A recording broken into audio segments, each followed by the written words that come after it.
Education as freedom. Let's talk about it. If you did not know, I read about 3 to 5 books every single week and 6 to 10 research articles. I am a doctoral candidate getting a doctorate degree in education. And I want to share one of the books that I am reading in my annotations, chapter by chapter. So I am currently reading Pedagogy of the Oppressed. Today we are really discussing chapter 2, and I want to discuss chapter 2 through two main vantage points. The first one being education as freedom, the second one being the banking concept of education. And I'm going to explain what I mean by that, pulling directly from the text.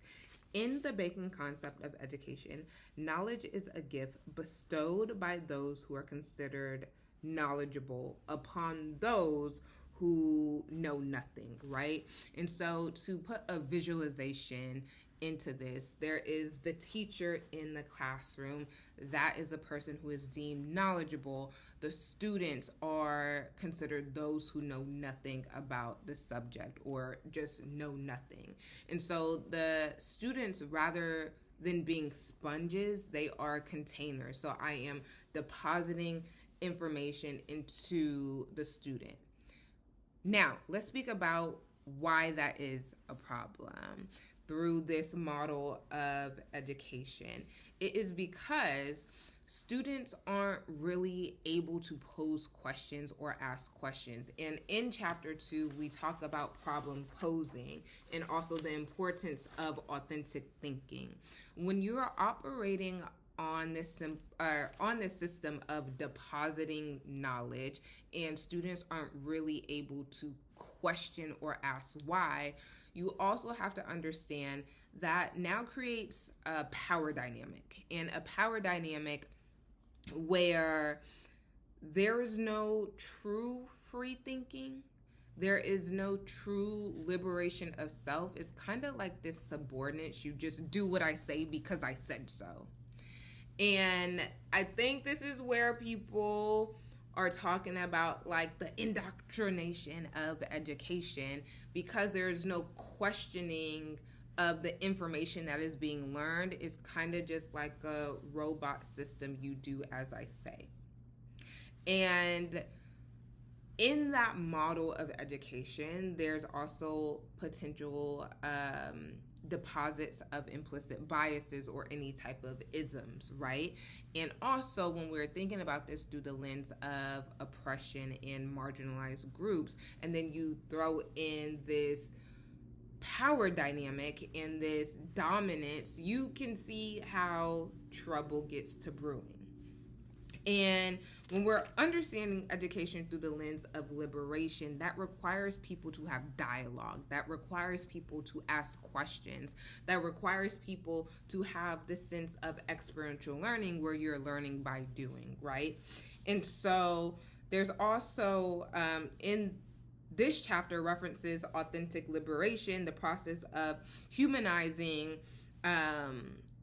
the learners, humanizing the experience of education, humanizing just this kind of consciousness that goes into knowledge, the transfer of knowledge, humanizing the learning process at whole, because that allows you not only to question but to reject images that aren't reflective of you, reject stories and narratives that aren't reflective or true in its totality.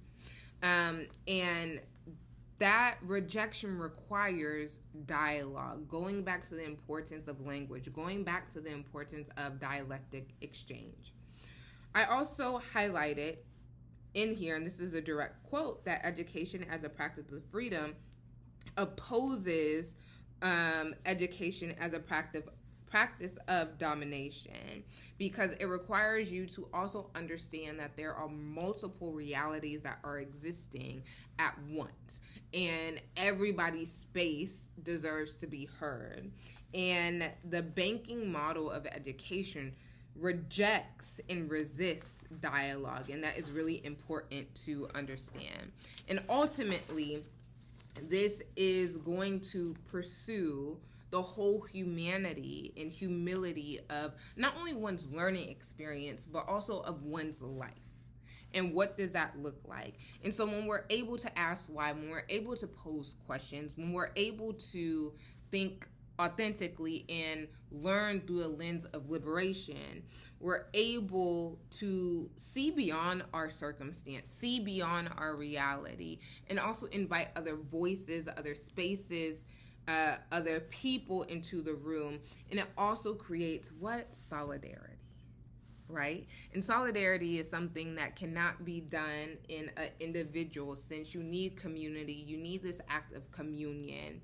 You need this act of closeness, I guess is what I'm saying. You need this act of love.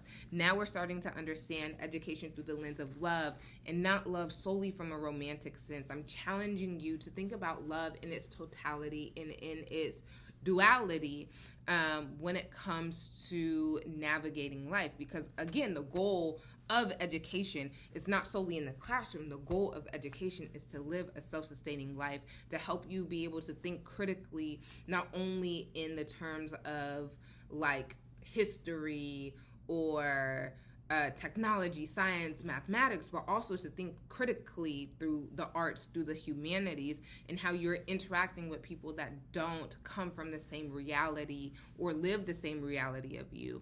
And also how you can use your voice to liberate others, because that is love.